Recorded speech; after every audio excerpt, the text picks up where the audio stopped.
شین دال، دال اس کا روٹ ورڈ ہے، زیادہ شدید ہے، زیادہ سخت ہے، من القتل، قتل سے، و اور لا نہیں، تقاتلوہم لڑو ان سے، عند نزدیک، عند المسجد الحرامی، مسجد حرام کے، حتیٰ یہاں تک کہ یقاتلوکم وہ لڑیں تم سے، فی اس میں، فَإِن پھر اگر قاتلوکم وہ لڑیں تم سے، فَاقْتُلُوهُمْ پس مارو ان کو، کَذَلِکَ اسی طرح، جزاء سزا ہے، الکافرین کافروں کی۔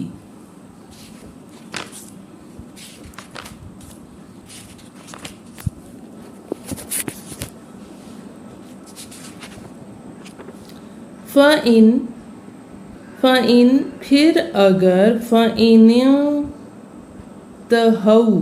نون ہا یا اس کا روٹ ورڈ ہے، اگر وہ باز آ جائیں، فَإِنَّ اللَّهَ پس بے شک اللہ، غفور بہت بخشنے والا، غفور الرحیم نہایت مہربان ہے۔ وَقَاتِلُوهُمْ اور لڑو ان سب سے، حتیٰ یہاں تک کہ لا نہیں، تکون رہے، فتنۃ فتنہ، یکون کاف واو نون اس کا روٹ ورڈ ہے، اور ہو جائے،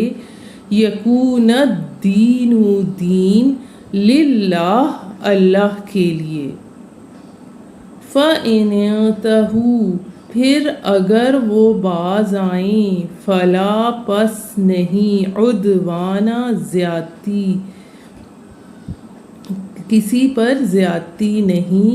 الا مگر، علی الظالمین ظالموں پر۔ الشہر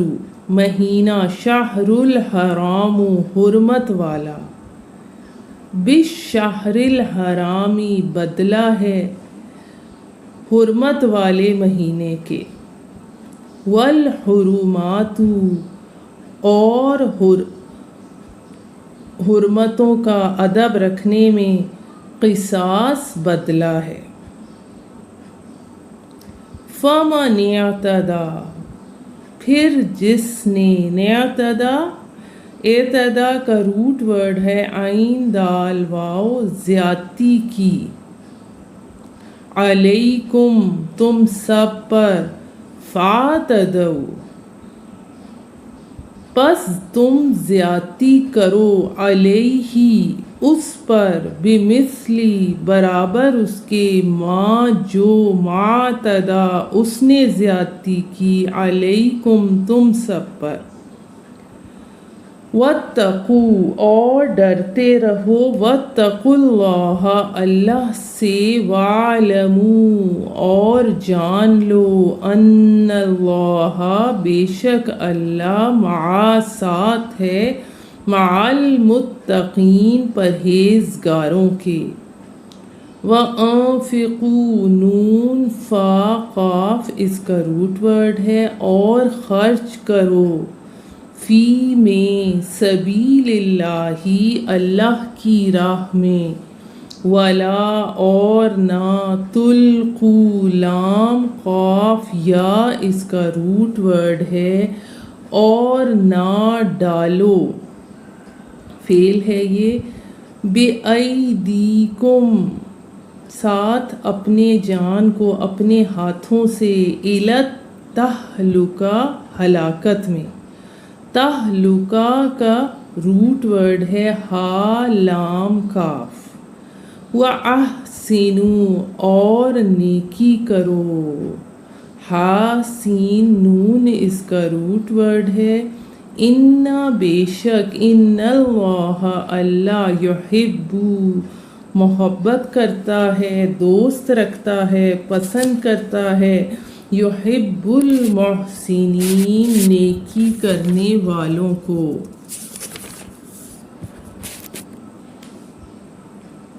وَأَتِمُّوا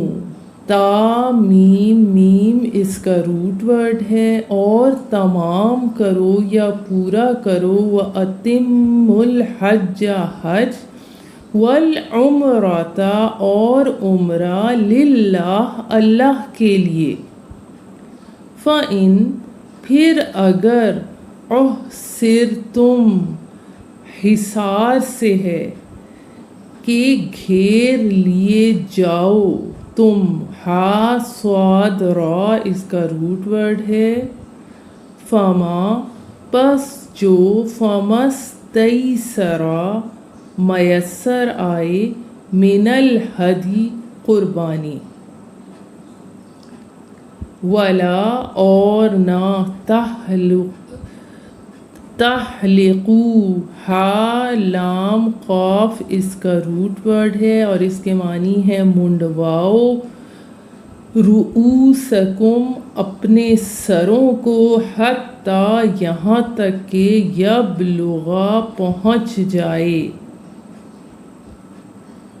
تب یبلغ الہدی قربانی، محلہ اپنی حلال گاہ کو، فما پس جو کوئی، کانا ہے، منکم تم سب میں سے، مریضاً مریض، او یا بہی اذن اس کو اذیت ہے، تکلیف ہو، من رأسہ اس کے سر سے، ففدیۃ پس فدیہ دینا ہے، من سے صیام روزہ، او یا صدقۃ صدقہ، او یا نسک قربانی، فَإِذَا پس جب، آمنتم امن میں آ جاؤ تم، فما پس جو کوئی، تمتع میم تا عین اس کا روٹ ورڈ ہے، فائدہ اٹھائے، بالعمرتی ساتھ عمرے کے، الی الحج حج کے، فمستیسر پس جو میسر آئے، من الہدی قربانی، فمن پس جو کوئی، لم نہ، یجد واو جیم دال اس کا روٹ ورڈ ہے اور یہ فعل ہے، نہ پائے، فصیام پس روزے رکھے، صیام ثلاثتی ایام 3 دنوں کے، فی الحج حج کے دنوں میں، وسبعۃ اور 7، اذا جب، رجعتم تم لوٹو، را جیم عین اس کا روٹ ورڈ ہے، تل کا یہ، عشرۃ 10 کاملہ مکمل ہوئے، ذالک یہ، لمن اس کے لیے، لم نہیں، یکن ہو، اہلہ اس کے اہل، اس کے گھر والے، حاضری حاضر یعنی نہ رہتے ہوں، حاضر المسجد الحرام مسجد حرام کے پاس، واتقوا اللہ اور ڈرتے رہو اللہ سے، وَاعْلَمُوا اور جان لو، ان اللہ بے شک اللہ، شدید سخت ہے، شدید العقاب سزا دینے والا۔ اب ہم اس کا بامحاورہ ترجمہ کرتے ہیں۔ آیت نمبر 189 سے تجھ سے پوچھتے ہیں حال نئے چاند کا، کہہ دے یہ اوقات مقررہ ہیں لوگوں کے واسطے اور حج کے واسطے، اور نیکی یہ نہیں کہ گھروں میں آؤ ان کی پشت کی طرف سے، لیکن نیکی یہ ہے کہ جو کوئی ڈرے اللہ سے، اور کہ جو کوئی ڈرے اللہ سے اور گھروں میں آؤ دروازوں سے، اور اللہ سے ڈرتے رہو تاکہ تم اپنی مراد کو پہنچو، اور لڑو اللہ کی راہ میں ان لوگوں سے جو لڑتے ہیں تم سے، اور کسی پر زیادتی مت کرو، بے شک اللہ ناپسند کرتا ہے زیادتی کرنے والوں کو، اور مار ڈالو ان کو جس جگہ پاؤ، اور نکال دو ان کو جہاں سے انہوں نے تم کو نکالا، اور فتنہ زیادہ سخت ہے قتل سے، اور نہ لڑو ان سے مسجد حرام کے پاس جب تک کہ وہ نہ لڑیں تم سے اس جگہ، پھر اگر وہ خود ہی لڑیں تم سے تو ان کو مارو، یہی ہے سزا کافروں کی۔ پھر اگر وہ باز آئیں تو بے شک اللہ بہت بخشنے والا نہایت مہربان ہے، اور لڑو ان سے یہاں تک کہ نہ باقی رہے فساد اور حکم رہے خدا تعالیٰ کا۔ پھر اگر وہ باز آئیں تو کسی پر زیادتی نہیں مگر ظالموں پر۔ حرمت والا مہینہ بدلہ ہے، یعنی مقابل ہے حرمت والے مہینے کے، اور ادب رکھنے میں بدلہ ہے۔ پھر جس نے تم پر زیادتی کی تم اس پر زیادتی کرو جیسی اس نے زیادتی کی تم پر، اور ڈرتے رہو اللہ سے، اور جان لو کہ اللہ ساتھ ہے پرہیزگاروں کے، اور خرچ کرو اللہ کی راہ میں، اور نہ ڈالو اپنی جان کو ہلاکت میں، اور نیکی کرو، بے شک اللہ دوست رکھتا ہے نیکی کرنے والوں کو۔ اور پورا کرو حج اور عمرہ اللہ کے واسطے، پھر اگر تم روک دیے جاؤ تو تم پر ہے جو کچھ کے میسر ہو قربانی سے، اور حجامت نہ کرو اپنے سروں کی جب تک نہ پہنچ چکے قربانی اپنے ٹھکانے پر۔ پھر جو کوئی تم میں سے بیمار ہو یا اس کو تکلیف ہو سر کی تو بدلے میں دے روزے یا خیرات یا قربانی۔ پھر جب تم امن میں آ جاؤ تو جو کوئی فائدہ اٹھائے عمرہ ملا کر حج کے ساتھ تو اس پر ہے جو کچھ میسر ہو قربانی سے۔ پھر جس کو قربانی نہ ملے تو روزے رکھے 3 حج کے دنوں میں، اور 7 روزے جب لوٹو، یہ 7 روزے جب لوٹو، یہ 10 روزے پورے ہوئے۔ یہ حکم اس کے لیے ہے جس کے گھر والے نہ رہتے ہوں مسجد حرام کے پاس، اور ڈرتے رہو اللہ سے، اور جان لو کہ بے شک اللہ کا عذاب سخت ہے۔ جی اب ہم اس رکوع کی تفسیر شروع کرتے ہیں۔ پہلی چیز تو یہ کہ جو اس کی پہلی آیت میں آیا اہلہ کا لفظ، یہ ہلال کی جمع ہے، اور قمری مہینے کی ابتدائی چند راتوں کے چاند کو ہلال کہا جاتا ہے۔ مواقیتو جو ہے یہ میقات کی جمع ہے، اور اس کے معنی وقت کے ہیں۔ اب یہاں پر میں آپ کو یہ بتاتی چلوں کہ اس پہلی آیت کے حوالے سے کہ یوں سمجھیے کہ اللہ تعالیٰ نے یہ جو چاند ہے یہ ایک کیلنڈر لٹکا دیا۔ ہلال کو دیکھ کر معلوم ہو گیا چاند کی پہلی تاریخ ہو گئی۔ کچھ دنوں کے بعد نصف چاند دیکھ کر پتہ چلا اب 1 ہفتہ گزر گیا، 2 ہفتے ہوئے تو پورا چاند ہو گیا۔ اب اس نے گھٹنا شروع کر دیا۔ تو یہ نظام گویا لوگوں کے لیے اوقات کار کی تعین کرتا ہے، اور اس ضمن میں خاص طور پر سب سے اہم معاملہ حج کا ہے۔ اب یہاں پر یہ نوٹ کیجئے کہ پچھلے رکوع میں جو ہم روزے کے بارے میں پڑھ چکے، تو صوم کے بعد حج کا ذکر آ رہا ہے، اور پھر حج کے ساتھ ہی آگے قتال کا ذکر آ رہا ہے۔ اب اس کے لیے وجہ یہ ہے کہ حج وہ عبادت ہے جو ایک خاص جگہ پر ہو سکتی ہے۔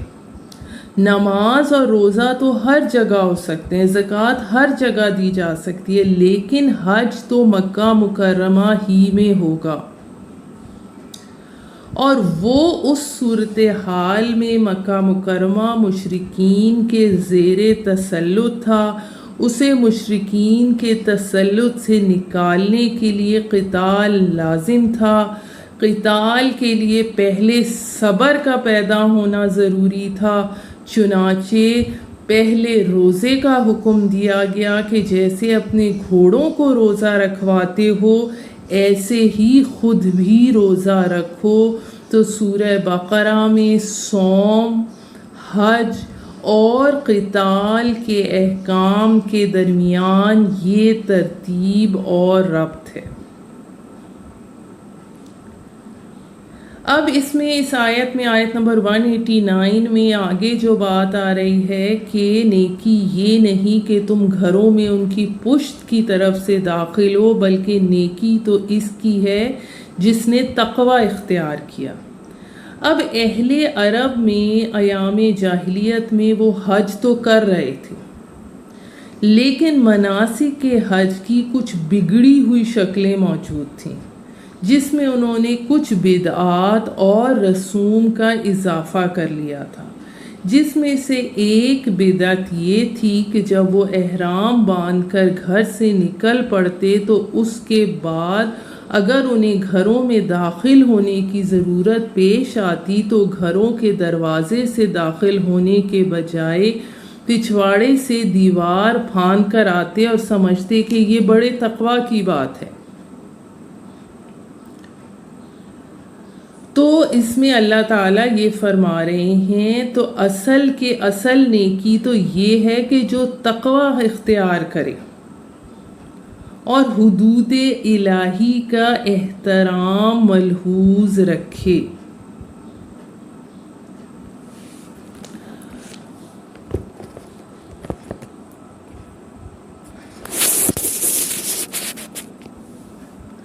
اب یہاں پر میں آپ کو اس کی تھوڑی سی اور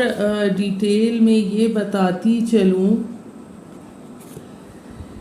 کہ ذی قعدہ 6 ہجری میں جب حضور صلی اللہ علیہ وآلہ وسلم ادائے عمرہ کے ارادے سے مکہ معظمہ تشریف لے کر چلے تو اس وقت تک مکہ معظمہ مشرکین کے قبضہ اور حکومت میں تھا۔ ان لوگوں نے نبی صلی اللہ علیہ وآلہ وسلم اور آپ کے ساتھیوں کو مکہ کے اندر جانے نہ دیا اور عمرہ رہ گیا۔ آخر بڑی گفتگو کے بعد یہ معاہدہ قرار پایا کہ آئندہ سال تشریف لا کر عمرہ ادا فرما دیں۔ چنانچہ ذی قعدہ 7 ہجری میں پھر آپ اسی ارادے سے تشریف لے کر گئے، اور آپ کے ساتھی مسلمانوں کو یہ اندیشہ یہ ہوا کہ شاید مشرکین اپنا معاہدہ پورا نہ کریں۔ تو ایسی حالت میں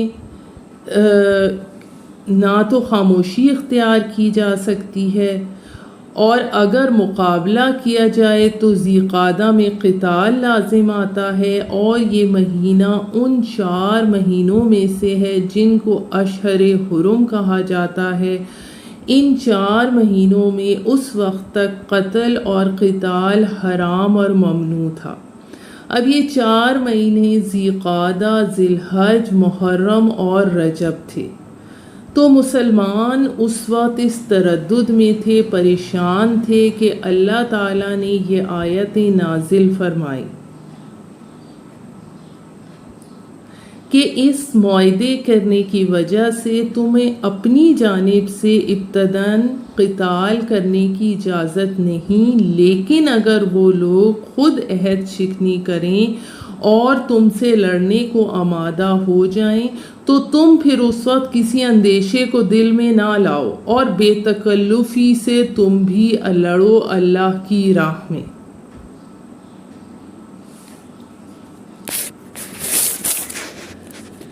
اب یہاں پر میں آپ کو ایک کچھ اور اس حوالے سے یہ بتاتی چلوں کہ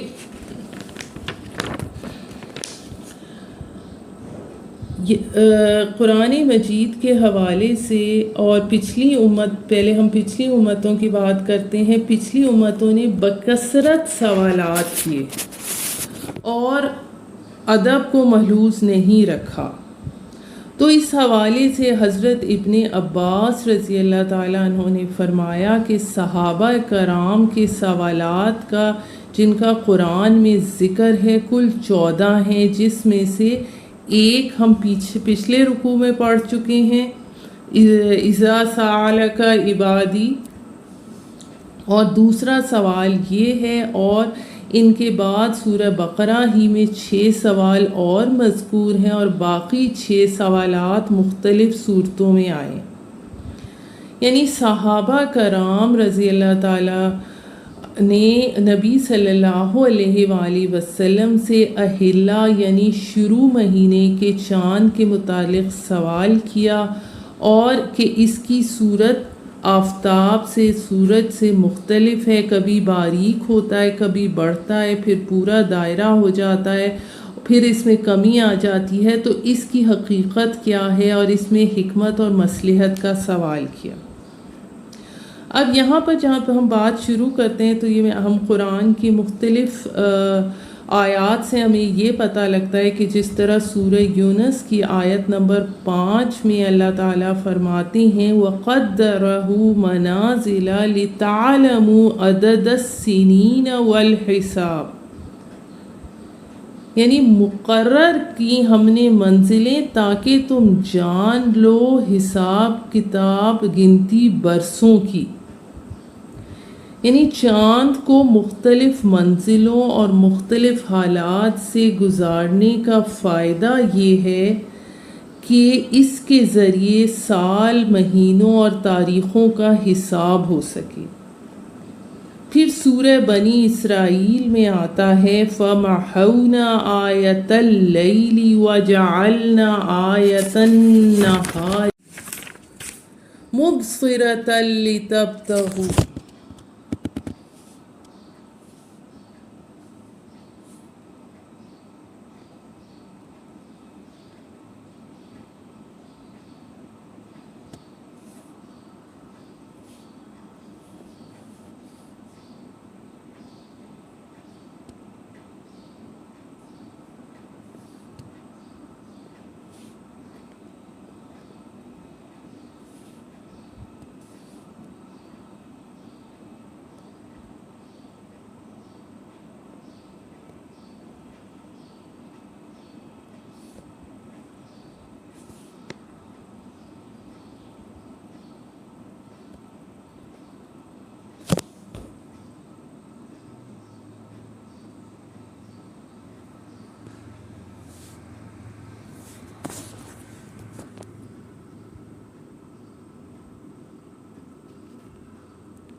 حبیب دیکھو یہ کیا ہو گیا زوم کو،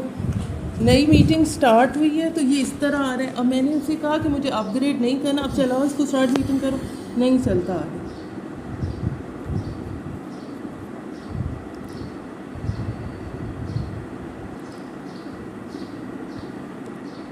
یہ کوئی انہوں نے نیا ڈالا، 7 منٹ ویٹ کرنا پڑے گا آپ کو. ریکارڈنگ بھی ہو رہی ہے اس میں،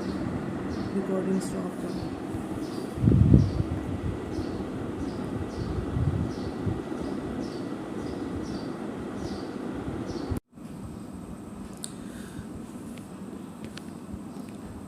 اعوذ باللہ من الشیطان الرجیم، بسم اللہ الرحمن الرحیم. یہاں پر ہم بات کر رہے تھے کہ سورہ بنی اسرائیل میں آتا ہے فَمَحَوْنَا آیَةَ اللَّيْلِ وَجَعَلْنَا آیَةَ النَّهَارِ مُبْصِرَةً لِتَبْتَغُوا فَضْلًا مِّن رَّبِّكُمْ وَلِتَعْلَمُوا عَدَدَ السِّنِينَ وَالْحِسَابَ، جس کا ترجمہ ہے پھر مٹایا رات کا نمونہ اور بنا دیا دن کا نمونہ دیکھنے کے لیے، تاکہ تلاش کرو فضل اپنے رب کا اور تاکہ معلوم کرو گنتی برسوں کی اور حساب. اب یہ دیکھیے کہ اللہ تعالیٰ نے یہ جو چاند کا حساب اس طرح سے بنایا، اس کو ہر آنکھوں والا افق پر دیکھ کر یہ معلوم کر سکتا ہے، چاہے وہ عالم ہے، جاہل ہے، دیہاتی ہے، کہیں پہاڑوں میں رہنے والا ہے، جنگل میں رہنے والا ہے. اس کا علم سیکھنا، اس سے معلوم کرنا تاریخ کا، اس کے لیے بہت آسان ہے. اور پھر لیکن میں آپ کو اس میں یہ بھی واضح کرتی چلوں کہ جو شمسی حساب ہے اس کو بھی اللہ تعالیٰ نے ناجائز قرار نہیں دیا، لیکن قمری حساب کا علم ضرور ہونا چاہیے.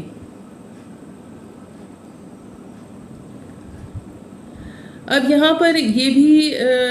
میں آپ کو جہاد کے حوالے سے بتاتی چلوں کہ مسلمانوں کو پہلے مکہ میں کفار کی ایذاؤں پر صبر اور عفو اور درگزر کی ہی تلقین تھی. ہجرت مدینہ کے بعد سب سے پہلے اس آیت میں قتال کفار کا حکم آیا.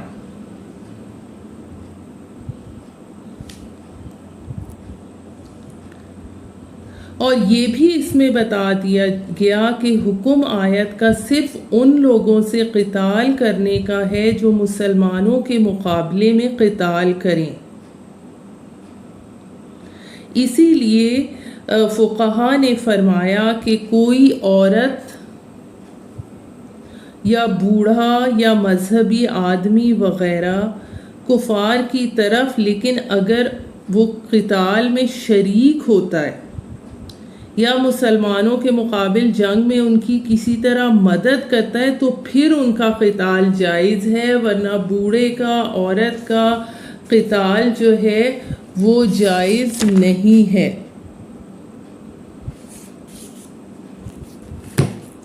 اب یہ دیکھیے کہ یہ جو سورہ بقرہ کا نصف ثانی ہے جو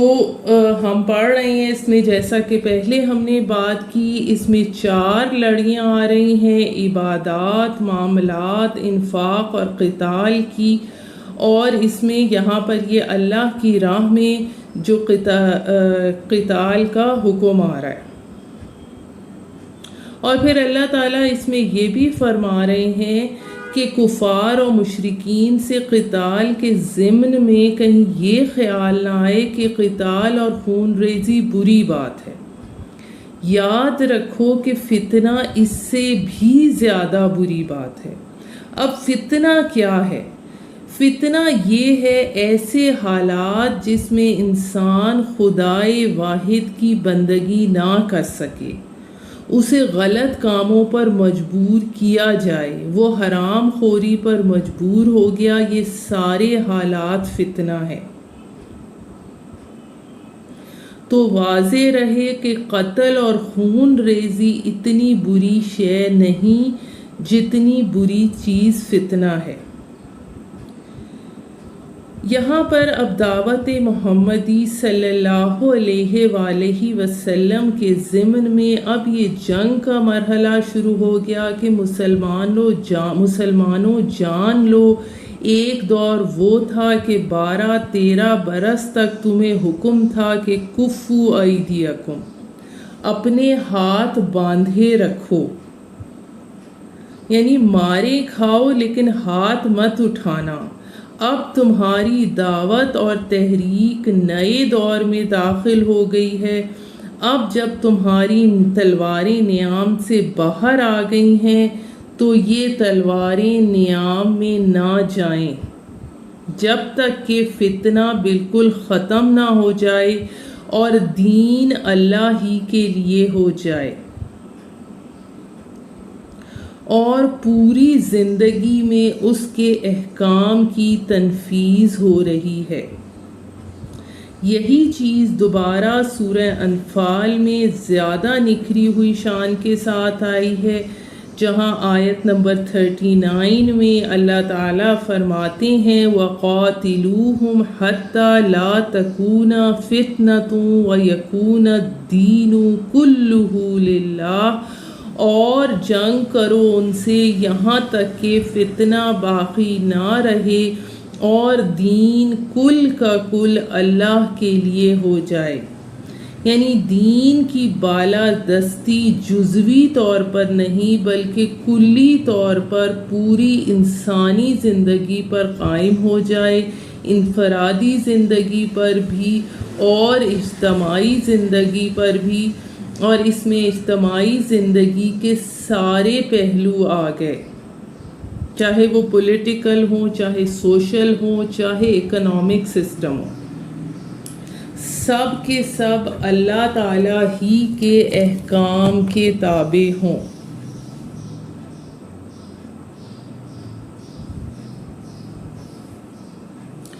پھر قرآن مجید میں اعتداء یعنی زیادتی سے منع فرمایا گیا، اور نبی کریم صلی اللہ علیہ وآلہ وسلم نے اپنے لشکر کو تاکید کی کہ خیانت، بد عہدی نہ کرنا اور بچوں، عورتوں اور گرجوں میں مصروف عبادت کرنے والے درویشوں کو قتل نہ کرنا، اسی طرح درختوں کے جلانے اور حیوانات کو بغیر کسی مصلحت کے مارنے سے بھی منع فرمایا گیا۔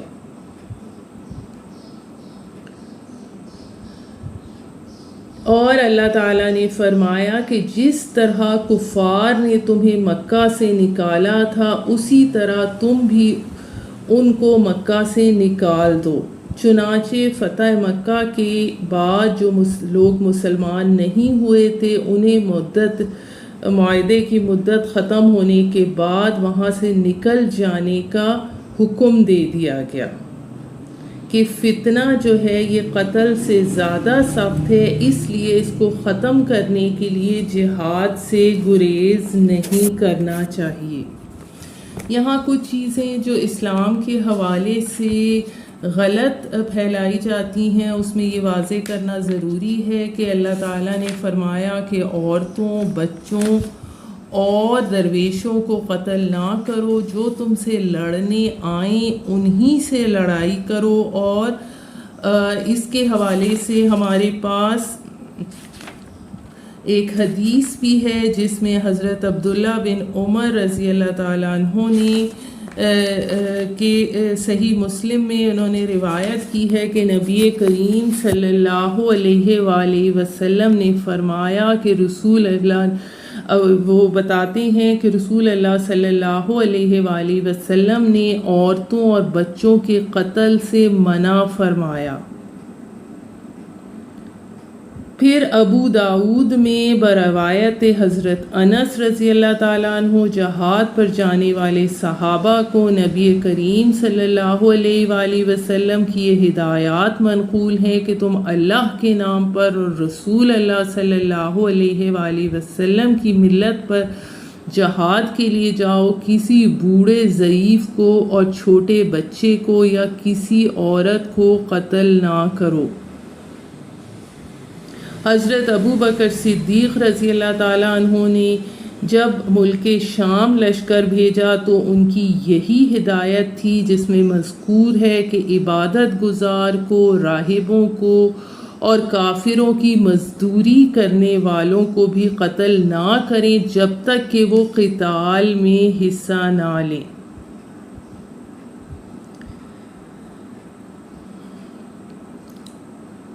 کفار مکہ کا اپنے کفر اور شرک پر جمے رہنا، مسلمانوں کو ادائے حج اور عمرہ سے روکنا اس سے زیادہ سخت اور شدید ہے، اس لیے اس سے بچنے کے لیے ان کو قتل کرنے کی اجازت دی گئی۔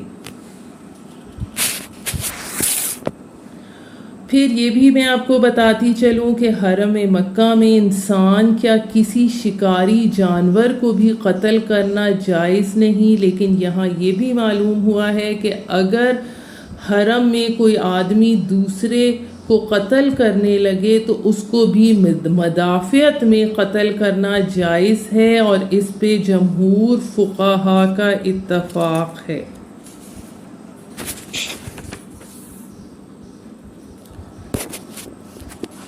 اب یہاں اس چیز کو بھی میں آپ کو واضح کر دوں کہ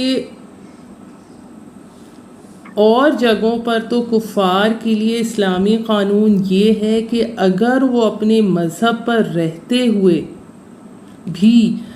اسلامی حکومت کی اطاعت کریں، جزیہ دینے کا اقرار کریں تو ان کا قتل جائز نہیں ہے، بلکہ ان کے حقوق کی حفاظت اسلامی حکومت پر لازم آتی ہے۔ مگر خاص عرب کے لیے، خاص کفار جو اہل عرب تھے ان کے لیے یہ قانون جزیہ نہیں، بلکہ ان کے لیے صرف دو راستے ہیں، اسلام یا قتل۔ یعنی ان کے ساتھ اس حد تک لڑو کہ اس میں فساد عقیدہ یعنی شرک نہ رہے اور دین خالص اللہ کے لیے ہو جائے۔ یہی چیز ہمیں سورہ توبہ میں بھی اس کی ڈیٹیل ملتی ہے۔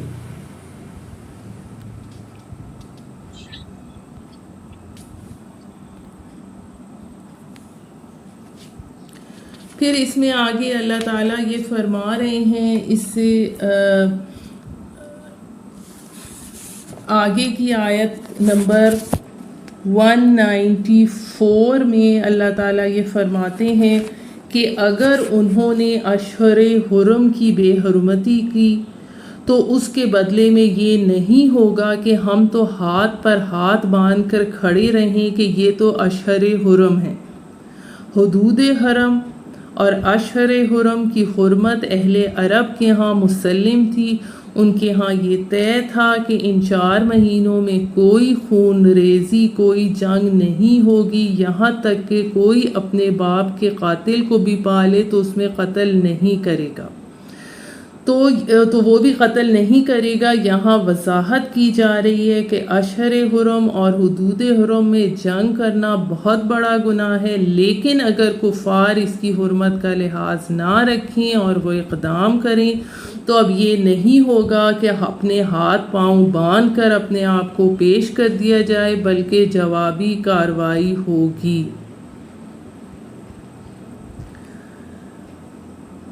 پھر اب اس کے بعد ہمارے پاس آیت نمبر 195 جو ہے، اب اس میں آگے انفاق کا حکم آ رہا ہے، جو مضامین کی 4 لڑیوں میں سے تیسری لڑی ہے، یعنی قتال جب کرنا ہے تو اس کے لیے انفاق مال لازم ہے۔ اگر فوج کے لیے ساز و سامان نہ ہو، رسد کا اہتمام نہ ہو،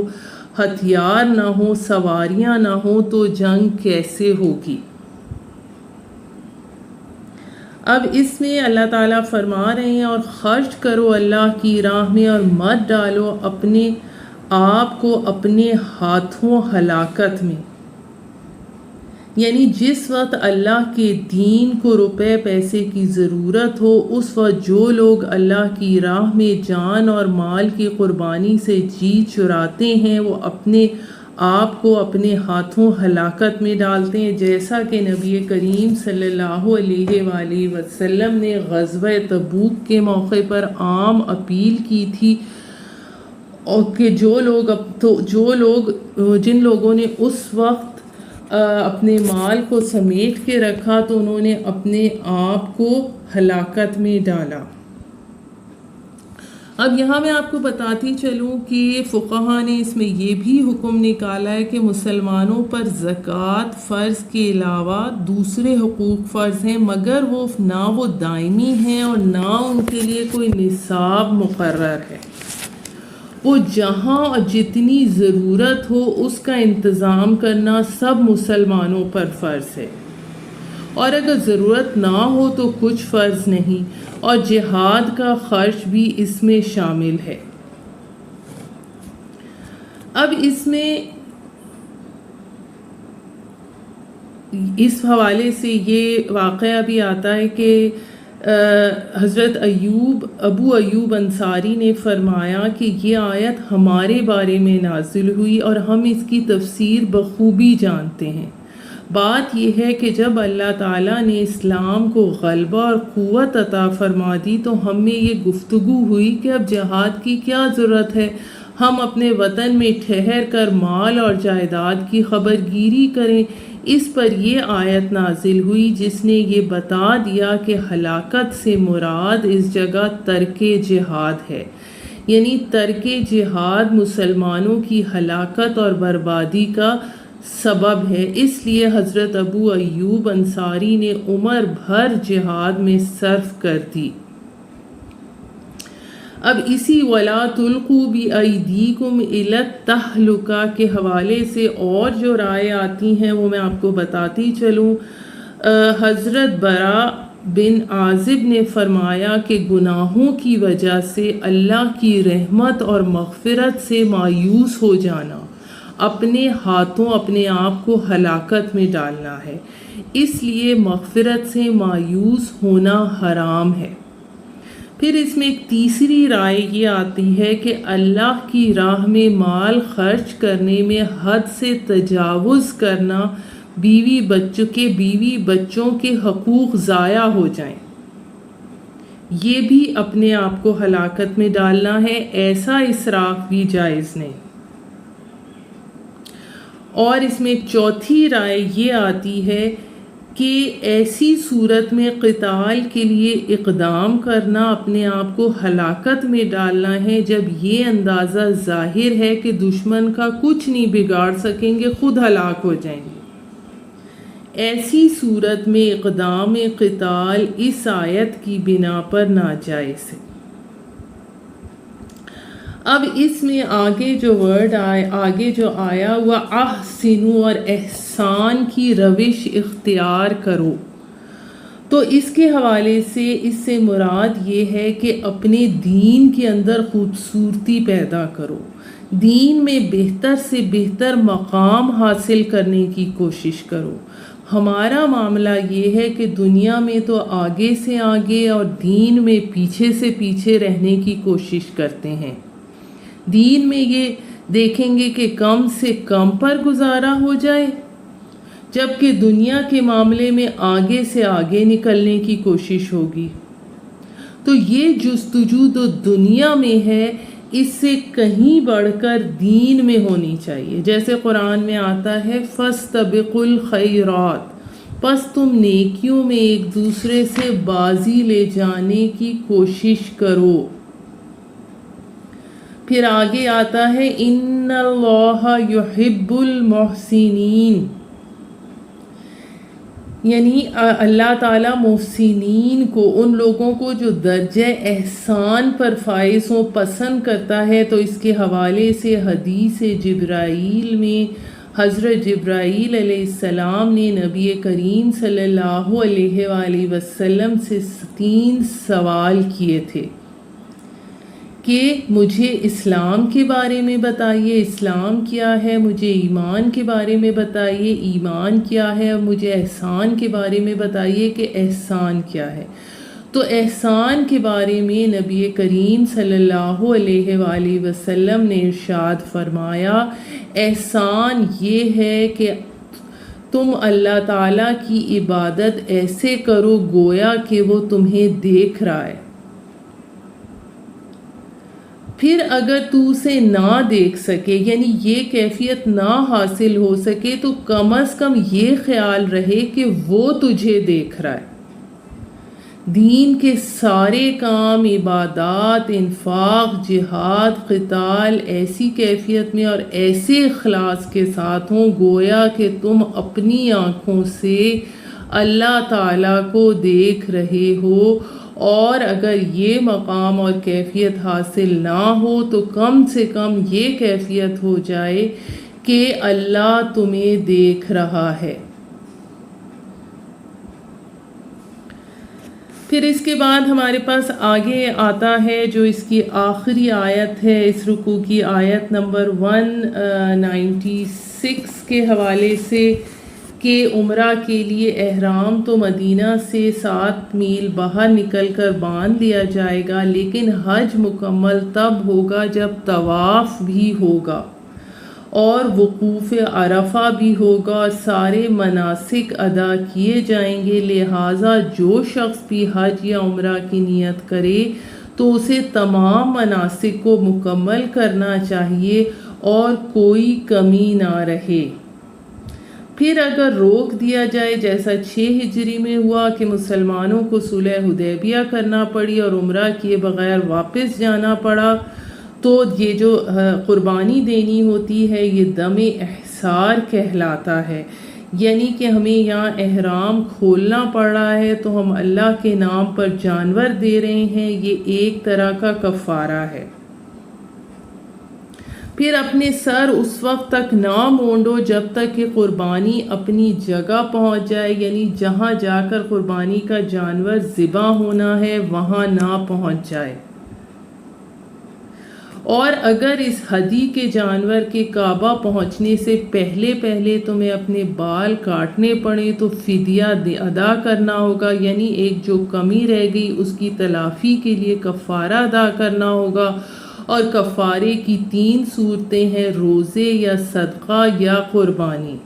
اور اس کی وضاحت احادیث سے یہ ہوتی ہے کہ یا تو 3 دن کے روزے رکھے جائیں گے، یا 6 مسکینوں کو کھانا کھلایا جائے گا، یا کم از کم 1 بکری کی قربانی دی جائے گی۔ اس قربانی کو دم جنایت کہتے ہیں۔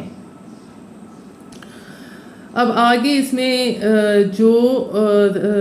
تمتع کا ذکر آیا تو اس کے حوالے سے میں آپ کو یہ بتاتی ہوں کہ نبی کریم صلی اللہ علیہ وآلہ وسلم کی بعثت سے پہلے اہل عرب کے ہاں ایک سفر میں حج اور عمرہ دونوں کرنا گناہ سمجھا جاتا تھا۔ ان کے نزدیک یہ کعبہ کی توہین تھی۔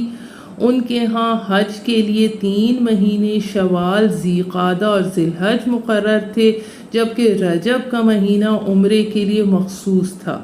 جب وہ عمرے کے لیے علیحدہ سفر کرتے تھے، حج کے لیے علیحدہ۔ اب یہ بات حدود حرم میں رہنے والوں کے لیے تو آسان تھی، لیکن اس امت کو جس نے پوری دنیا میں پھیلنا تھا، دور دراز سے سفر کرنے والوں کے لیے اس میں مشقت تھی۔ لہٰذا شریعت محمدی صلی اللہ علیہ وآلہ وسلم میں لوگوں کے لیے جہاں اور آسانیاں پیدا کی گئیں، وہاں حج اور عمرے کے ضمن میں بھی یہ آسانی پیدا کی گئی کہ ایک ہی سفر میں حج اور عمرہ دونوں کو جمع کر لیا جائے۔ اب اس کی بھی 2 صورتیں ہیں، ایک یہ کہ پہلے عمرہ کر کے احرام کھول دیا جائے اور پھر 8ویں ذی الحجہ کو حج کا احرام باندھ دیا جائے، یہ حج تمتع کہلاتا ہے۔ دوسری صورت یہ کہ حج کے لیے احرام باندھا تھا، جاتے ہی عمرہ کر لیا لیکن احرام نہیں کھولا اور اسی احرام میں حج بھی کر لیا، یہ حج قراں کہلاتا ہے۔ اور اگر شروع سے صرف حج کا ہی احرام باندھا اور عمرہ نہیں کیا تو یہ حج افراد کہلاتا ہے۔ اب حج قراں یا حج تمتع پر قربانی ضروری ہے۔ امام ابو حنیفہ اسے دم شکر کہتے ہیں اور قربانی کرنے والے کو اس میں سے کھانے کی اجازت دیتے ہیں، اور امام شافعی کے نزدیک یہ دم جبر ہے اور قربانی کرنے والے کو اس میں کھانے کی اجازت نہیں ہے۔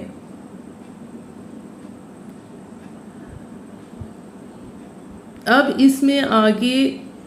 پھر اگر جس کو قربانی نہ ملے تو پھر وہ کیا کرے، وہ 3 دن کے روزے ایام حج میں رکھے،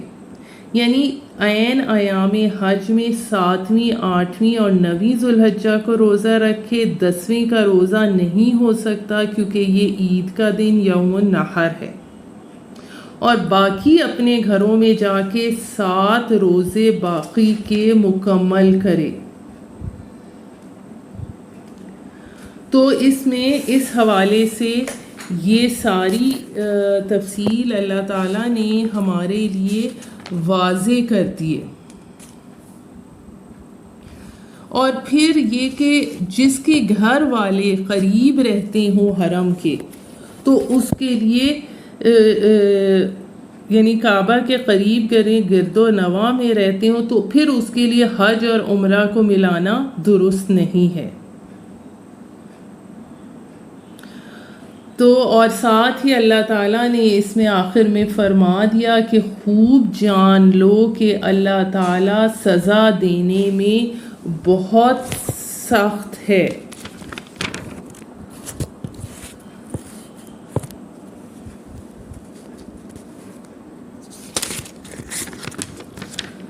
تو اللہ تعالیٰ نے اس میں سارے احکامات کچھ احکامات حج اور عمرہ کے حوالے سے یہاں واضح فرما دیے۔ اور دوسرے اس میں ایک اور چیز میں یہ بھی بتاتی چلوں، اگر وہ 3 روزے جو ہیں وہ 9 ذی الحجہ اور اس سے پہلے والے نہیں رکھے جا سکتے تو پھر ایام تشریق میں بھی رکھے جا سکتے ہیں۔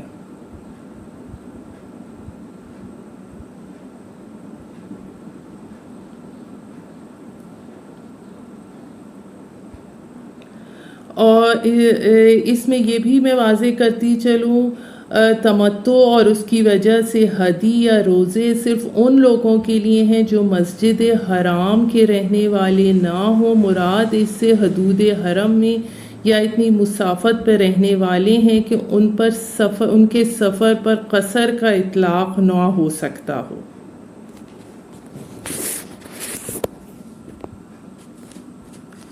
سبحان ربک رب العزت عما یصفون والسلام علی المرسلین والحمد للہ رب العالمین۔ صدق اللہ العظیم۔